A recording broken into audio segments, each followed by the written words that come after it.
Tem uma tigrada que está muito chateada porque a gente cortou a mamata. Cortamos propaganda de correio. Cortamos. Hoje não tem mais propaganda falando que o correio entrega carta. Cortamos propaganda falando que a Petrobras produz petróleo. Cortamos propaganda que a Caixa Econômica é o banco estatal. E hoje em dia, assim, tem muita gente descontente. Eu não vou me referir a quem, mas existe muita gente descontente. Inclusive, nas minhas férias, uma certa rede de televisão falou mentira e eu já pedi o direito de resposta. Perfeito? A empresa que mentiu a meu respeito é a Globo News da família Marinho. Pronto, tá? Então, bem claramente, já pedi o direito de resposta. Foi um ato que eu considero totalmente antiético.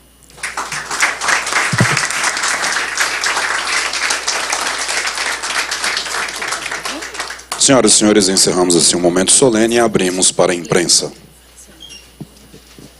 Pode? Oi, ministro. Olá, senhores. Boa tarde. Clara Franco, da TV Globo. Eu gostaria de aproveitar o encontro aqui com o senhor. A gente vê que a escola também é do estado do Amazonas. Eu queria que o senhor comentasse uma publicação, um Twitter do senhor que foi divulgado agora há pouco, que o senhor mencionou que a crise da Amazônia é falsa e que isso seria coisa de artista de esquerda. Eu queria que o senhor comentasse essa sua declaração, já que o próprio presidente convocou os ministros de Estado para tratar do assunto e hoje à noite ele vai fazer um anúncio em rede nacional falando de medidas para proteger a floresta. Obrigada. O senhor. Desculpe.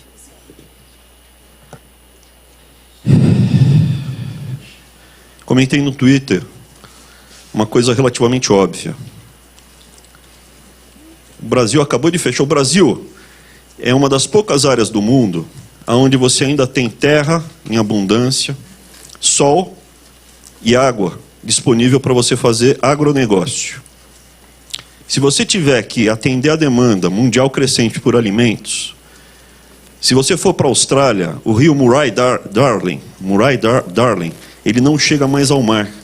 Lá tem sol, tem terra, mas não tem mais água. Toda a água, que é o principal complexo de aquífero deles, já está sendo utilizado, não chega mais ao mar. No Canadá, você tem água e tem terra, mas lá, como tem pouco sol, você demora 3 vezes mais para produzir celulose através de madeira. A gente não pode se iludir. Existe, sim, um jogo mundial por poder. Eu acho que não tem um mês que a gente fechou um acordo comercial, Mercosul, isso é Brasil, Europa, aonde o agronegócio alemão e francês vai sair perdendo. Por quê? Porque a gente é muito mais competitivo que eles. Nos últimos governos, a gente teve eu até vou brincar de novo com essa frase, né? Quase como uma praga do Egito, né? Se tivesse PT na época do faraó, ia ter a praga. Eu vos enviarei o PT para governar durante 16 anos. Não ia sobrar Rio Nilo para contar. Mas o Brasil sobrou o agronegócio, apesar de todas as tentativas de destruir o país. O agronegócio no Brasil é muito competitivo. Um mês depois, você vê lobbies do agronegócio, tem cartaz, isso, fazendeiros falando, vão nos destruir se vocês fecharem esse acordo. Foi fechado. Um mês depois, você vê visivelmente, né, a ação de difamação do Brasil. Como é que você caracteriza a difamação? Os vídeos e as imagens utilizadas, elas são antigas, ou algumas delas nem do Brasil são. Então, essas coincidências têm baixa estatística. Estatisticamente, tais coincidências têm baixa probabilidade de acontecer. Existe queimada na Amazônia? Lógico que tem. A gente tem que preservar a Amazônia? Lógico que tem. Falar que o Brasil é o grande vilão da ecologia mundial é mentira. O Brasil ele tem, sim, fontes limpas de energia, em termos proporcionais, né, PIB, nós temos uma das economias mais limpas do mundo.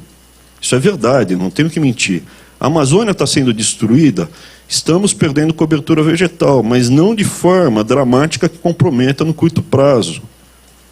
Se você comparar com outras áreas florestais, como as da Indonésia, o dano está sendo muito mais rápido, muito mais visceral. Mas a Indonésia não compete com o agronegócio da Europa, nem da Alemanha ou da Alemanha e da França. A cobertura vegetal, as florestas da África estão sendo devastadas num ritmo muito mais rápido que as da Amazônia.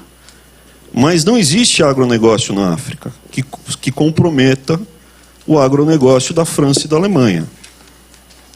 Então, dito isso, veja, a Alemanha tem um forte componente de carvão na sua matriz energética. A China tem um componente de carvão muito maior.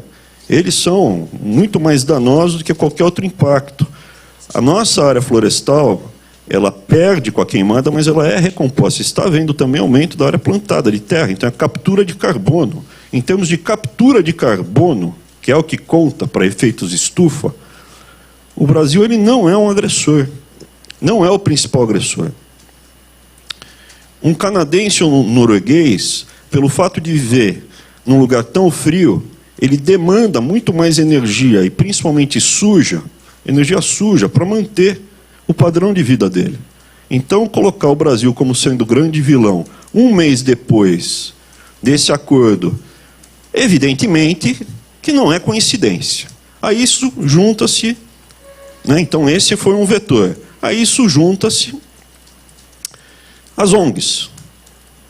Eu, particularmente, tive uma experiência, eu não sou adepto de teorias da conspiração. Eu, por exemplo, demorei muito tempo para acreditar no Foro de São Paulo. Não é possível, isso é criminoso. Grupos se organizam para discutir uma estratégia de tomar o poder numa região desrespeitando a soberania dos países. Não, isso não existe. Só depois que tinha internet que eu vi, aliás, né, caso, aqui, a internet me libertou. Porque se dependesse da imprensa tradicional, até hoje ia falar que não existe Foro de São Paulo.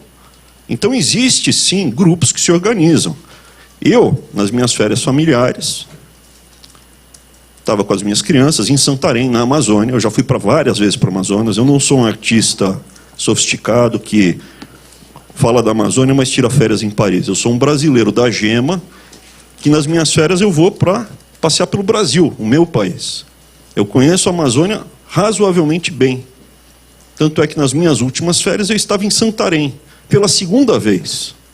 Eu já fui a Santarém quando eu tinha uns 14 anos e voltei agora. Foi destruído? Virou deserto? Não, não foi. Foi devastado? Não. Está relativamente bem preservada? Sim, Santarém está relativamente muito bem preservada. Melhorou desde a última vez que eu fui lá? Sim. E o que aconteceu lá? População muito hospitaleira, muito organizada, um lugar maravilhoso. Uma ONG organizada por uma senhora chamada Helen Joplin, que costuma ser financiada pela Fundação Henry Ford, cuja família, Henry Ford, tem interesses na região há mais de 100 anos. A Fordlândia fica ali perto. Organizou um ato contra a minha família, um ato covarde. Então, assim, essas ONGs... E uma das coisas interessantes, pegaram um local ali, colocaram um cocar de plástico, e esse safado ele veio me agredir verbalmente, cercado por uma multidão, evidentemente paga, né? A população local e os turistas vieram me defender. Está tudo documentado. Então, o que acontece? Nesse episódio, ele me falou, sai daqui que essa terra é minha. Isso tudo é meu. Ele falou assim. Eu estava em território brasileiro, eu sou brasileiro. E a minha resposta foi, não é porque você está com esse cocar que você é mais brasileiro do que eu. Mas depois eu fui para casa e falei, esse cara não se considera mais brasileiro. E é disso que a gente está falando. A gente tem um grupo, sim, de ONGs que jogam um jogo internacional de riquezas. Você ali nas praias do Rio, você vê passar uma barca atrás de outra de soja, vinda do Centro-Oeste. A soja não está sendo expandida sobre a Amazônia, tá? Ela se expandiu sobre o Cerrado. Então, se você me perguntar assim, houve dano ambiental desde que eu sou pequeno, que eu viajo pelo Brasil a vida inteira? Houve. O Brasil virou um deserto? Não. O Brasil é o lugar mais sujo do mundo? Não. Tem países muito piores? Sim. Eu já fui para a China também algumas vezes. Mas voltando, a gente não quer destruir a Amazônia, A gente está comprometido. Falar que a Amazônia está sendo destruída pelo governo Bolsonaro, para mim, é um nonsense, total, uma bobagem. Existe um plano, pelo contrário. E eu tenho uma série de evidências, como eu falei, interesse, sim, do agronegócio perdedor, não competitivo, da Alemanha e da França, que nesse momento tem medo de uma recessão. A Alemanha e a França estão apavorados com uma recessão.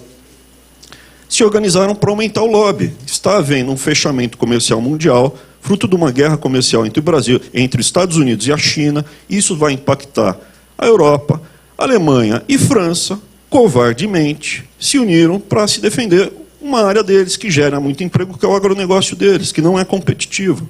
E aí criaram essa propaganda mentirosa. Aí você junta esse lobby do agronegócio europeu com ONGs que estão aí sempre mal intencionadas e crescentes. Em outras viagens, eu fui uma viagem 2 anos antes para Manaus e subi o Rio Negro. Eu fiquei horrorizado, porque tem áreas lá que os brasileiros não podem mais entrar. Eu sou brasileiro aqui, esse país é meu, é nosso. Como é que a gente não pode mais entrar em territórios do Brasil? Você vê isso. A discussão volta sempre ao mesmo tema. Existem territórios, partes aqui que estão querendo deixar de ser brasileiro. Eu sou a favor da autonomia universitária, eu sou contra a soberania universitária. Por que a polícia não pode entrar nos campi? Voltando para o assunto. E, por último, tem uma tigrada que está muito chateada porque a gente cortou a mamata. Cortamos propaganda de correio. Cortamos.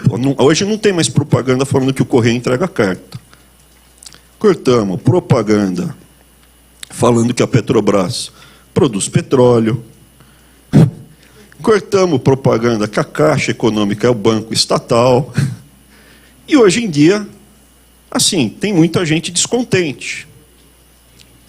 Eu não vou me referir a quem, mas existe muita gente descontente. Inclusive, nas minhas férias, uma certa rede de televisão falou mentira e eu já pedi o direito de resposta. Perfeito? Então, acho que eu respondi. Sim, eu tuitei isso e reitero. Estamos preocupados, sim, em preservar a Amazônia. Estamos preocupados, sim, em garantir que a próxima geração de brasileiros seja forte e livre. Sejamos cada vez mais um povo unido e não vários povos dentro do Brasil. Só existe um povo no Brasil, o povo brasileiro. E eu acho que sim, existem vários grupos de interesse agindo contra os interesses nacionais. Tá bom? Falei bonitinho? Pessoal, só para lembrar que aqui a pauta é sobre educação conectada. Outras perguntas sobre outros assuntos serão respondidos via imprensa@mec.gov.br. Obrigada. Bom, a minha pergunta, na verdade, é para o ministro da Ciência e da Tecnologia. Acho que as TVs não vão. Thaís Oliveira, da Rádio CBN. Ministro, tudo bem? Hoje o presidente Jair Bolsonaro convocou um pronunciamento nacional na cadeia de rádio e televisão para anunciar quais medidas o governo está tomando em relação à Amazônia. Eu queria saber do senhor, em relação ao Ministério da Ciência e Tecnologia, quais medidas concretas estão em curso ou serão tomadas. Obrigada. Ministro, peço a gentileza, assim, sobre esse assunto, gente, a gente pode até fazer lá embaixo e tal, mas aqui realmente é sobre educação conectada. Algum jornalista tem mais alguma pergunta sobre essa pauta? Senão, a gente encerra o evento aqui. Só em respeito à colega, ele vai responder depois? Não, aí pode, se o ministro quiser responder sobre esse assunto após o evento, pode responder, claro. Não vai responder a critério agora dele e da assessoria dele. Olha, só para encerrar essa última pergunta, então, talvez sobre um assunto diverso aqui da educação conectada. Desculpa. Sim, todos os ministérios estão apresentando, dentro das suas respectivas competências, o que pode ajudar nessa situação. Nós temos, por exemplo, o INPE, que ele tem um sistema para indicar focos de incêndio, e esse sistema ele vai continuar a oferecer os dados e vai oferecer com maior velocidade, vamos dizer assim, diretamente para a comissão, né, para o grupo, né, que está trabalhando com o combate efetivo lá dentro em campo, vamos chamar assim. Então, é isso que nós podemos nesse momento, e a partir de agora, né, certamente, sistemas de tecnologia que podem ser colocados à disposição do IBAMA e de outros órgãos para melhorar o combate a incêndio também serão desenvolvidos. Mas isso é um processo mais longo. Nós temos essa capacidade de desenvolver sistemas no Brasil e é isso que a gente vai fazer para poder auxiliar, né, o país para casos futuros também disso, que a gente sabe que esse tipo de ocorrência, ela não é a primeira vez agora e já aconteceram outras vezes e é normal acontecerem também outras no futuro e nós vamos estar aqui para ajudar com a tecnologia. José Paulo Saldanha, da Folha. Ministro, eu queria fazer uma pergunta sobre, já que a Priscila indicou que o tema é único, sobre educação conectada. Em julho, o Ministério apresentou, queria levar a internet a 6.500 escolas com um orçamento de, uma previsão de investimento de 120 milhões. Eu queria entender se esses 60 milhões que estão sendo identificados agora faz parte do que já foi anunciado, se é um valor a mais. Isso, inclusive, chegaram já 2 releases em relação a esse mesmo tema para a gente. E eu queria também uma segunda pergunta. Uma segunda pergunta é se essas escolas que foram beneficiadas esse ano, se houve liberação para dentro desse programa, se já houve alguma liberação dentro desse programa pela atual gestão. E uma pergunta para o presidente da Telebrás. O senhor comentou, o ministro também Weintraub também comentou, da importância da atuação da empresa em regiões onde as empresas não chegam, onde há uma dificuldade de um mercado atuar. E a Telebrás entrou no plano de privatização do governo. Queria saber se o senhor acha que a privatização vai tirar essa capacidade de o Estado brasileiro chegar onde o mercado não vai.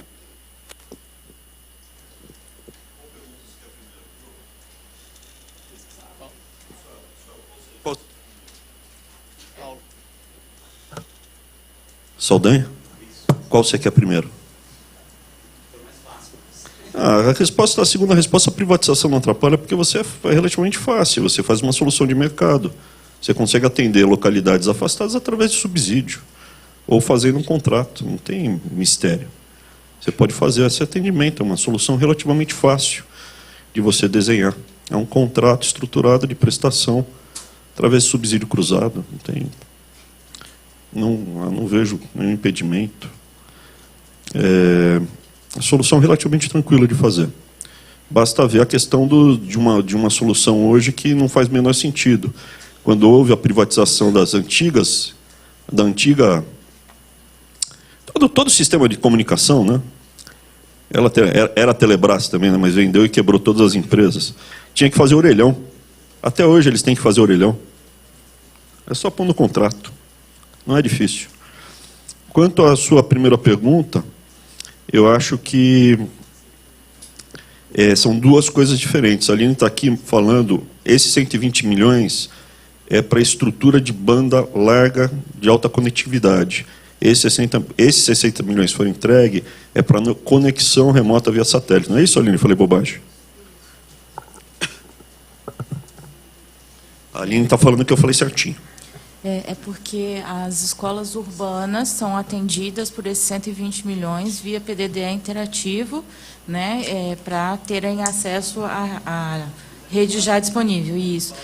E se 60 milhões fazem parte de um valor previsto de 360 milhões, que é o valor total até 2021, que vão ser transferidos a cada ano 60 milhões para a internet satelital nas escolas rurais. Então são duas coisas, são dois programas diferentes, tá? Um é banda larga. Desculpa, 2023 os 360 milhões.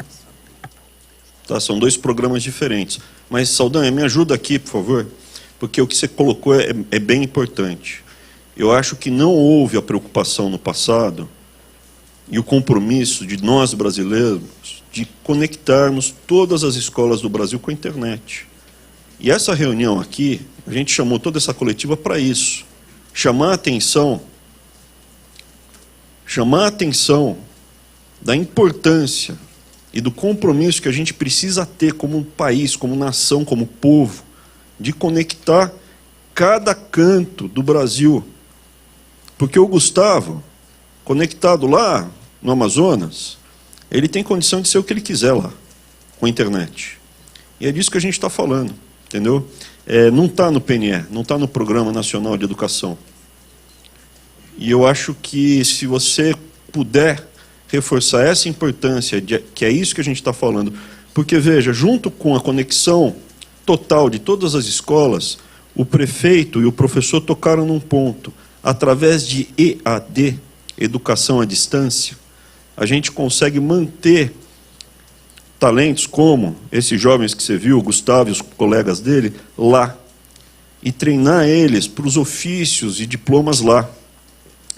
Eu vou antecipar, vou dar um furo para ti, então.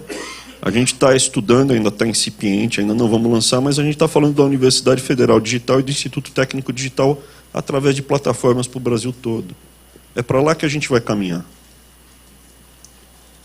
Onde você vai ter módulos, a gente vai ter módulos, onde você vai escolher os rumos. Então o Gustavo vai querer fazer arquitetura especializado em paisagismo. E ele vai poder, ficando com a família, tendo renda lá, sem se deslocar para os centros. Isso cai muito custo, muito. Questão de dormitório, refeitório. Ele pode ir, eventualmente, a simpósios, seminários, aí junta todo mundo para períodos mais curtos, isso barateia, facilita a interação. Enquanto que ele pode ter a carreira que ele quiser, ele pode sim sonhar em ser arquiteto, especializado em paisagismo, lá na cidade dele, de Manacapuru, no Amazonas. Ou a coleguinha dele pode se especializar em biotecnologia. O outro pode especializar em física, ou pode querer se preparar para ser piloto de avião. Evidentemente, daí o curso tem que não dá para ser EAD, né? Ele vai ter que pilotar avião em loco, né? Não dá ainda para fazer EAD nem para pilotar avião, nem para ser astronauta, mas pode fazer jogos, pode fazer simuladores. Entendeu? Simulador, jogos, esse que é o futuro da educação. E a gente fica, às vezes, sendo pautado por lobbies e interesses internacionais, em vez de olhar para realmente as coisas que são realmente importantes. Não que a queimada na Amazônia seja desimportante, mas hoje aqui a gente está falando de uma coisa mais importante, de mudar a forma de educar os nossos jovens nas próximas gerações, que é a distância, via internet, de uma forma mais eficiente, mais humana, que permita a cada uma dessas crianças sonhar alto. Tá? Então, se você puder, eu sei que você é um jornalista que influencia, dá destaque para isso, que esse governo quer universalizar a conexão via internet com todas as escolas do Brasil, todas as escolas. Daí a entrega do cheque, daqui os investimentos, mesmo no orçamento tão restrito e apertado que a gente está. E o nosso projeto é, sim, EAD, como o prefeito e o secretário falaram, ensino à distância. E a gente está trabalhando na Universidade Federal Digital e no Instituto Federal Digital, para permitir ao Gustavo e a todos esses colegas deles sonharem com o que eles quiserem. Não que eles tenham direito a ser felizes, mas eles têm o direito de tentar ser felizes. Obrigado, viu? Perdão, eu não escutei. Eu não escuto. Perdão, é que faltou a resposta em relação à pergunta se o governo, se o MEC já investiu nesse programa esse ano. Já foi. Não sei tudo.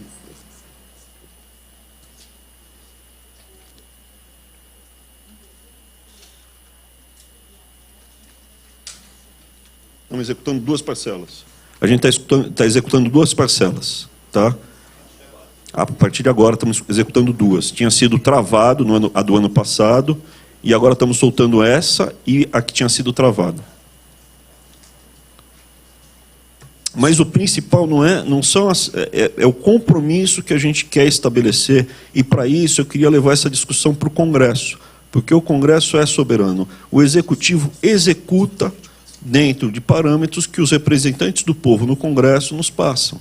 E hoje eu tenho o PNE, Plano Nacional de Educação, e no PNE você tem métricas e metas que não prevêem isso.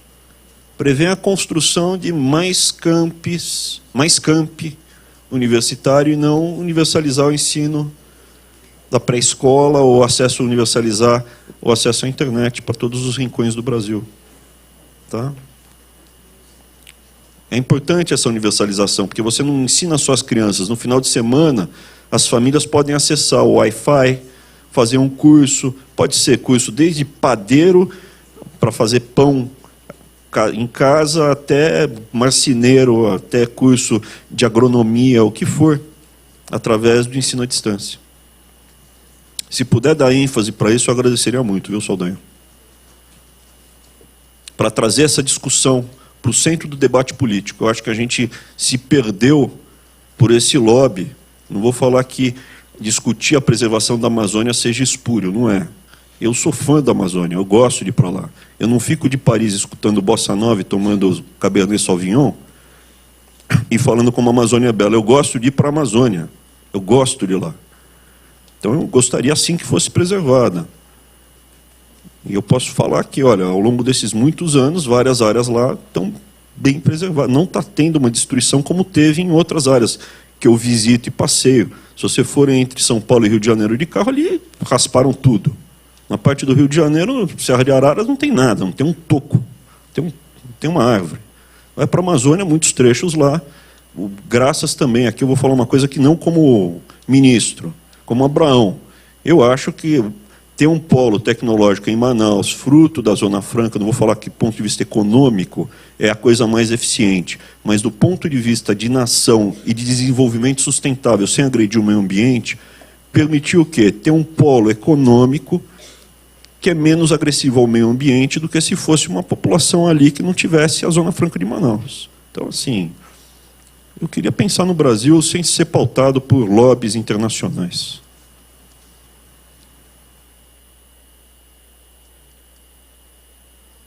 Ok? Eu só gostaria de acrescentar uma coisa com relação ao que o ministro falou, dessa importância do desenvolvimento local, regional, né? E isso, no Ministério de Ciência e Tecnologia, Inovações e Comunicações, tem uma importância muito grande também de poder ajudar a fomentar os negócios e pequenas empresas e startups locais, né? Então, quando você tem a educação funcionando naquele local para produzir profissionais qualificados dentro de certas atividades, cada região do Brasil, o Brasil é um país enorme, com muitas vocações diferentes em regiões, nós temos programas também no nosso Ministério para poder auxiliar esse desenvolvimento dessas empresas no local, como o Centelha, né, que é um programa feito junto com a FINEP, né, através da FINEP, que permite, então, que esses jovens, por exemplo, está lá o Gustavo, de repente ele tem uma ideia de criar a empresa dele ali na cidade, nós podemos ajudar. Então, isso é o interessante dessa possibilidade de trabalhar junto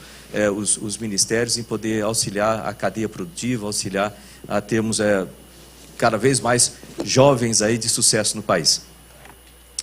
Eu posso pedir perdão para a primeira jornalista que levantou a mão, eu esqueci. Teve uma primeira que levantou a mão e fez uma primeira pergunta. Ela já saiu? Tá bom. Eu pedi perdão pelo seguinte, eu não costumo ser uma pessoa que fica dando muita volta. E ali na resposta eu fiquei dando muita volta. A empresa que mentiu a meu respeito é a Globo News da família Marinho. Pronto, tá? Então, bem claramente, já pediu direito de resposta. Foi um ato que eu considero totalmente antiético. Tá. Ministro, eu queria perguntar, você falou que é Thais Moura, do Correio Brasiliense, você falou que a parcela do ano passado não tinha sido repassada em relação ao programa anunciado hoje. Por quê? O que aconteceu com isso? Pode falar.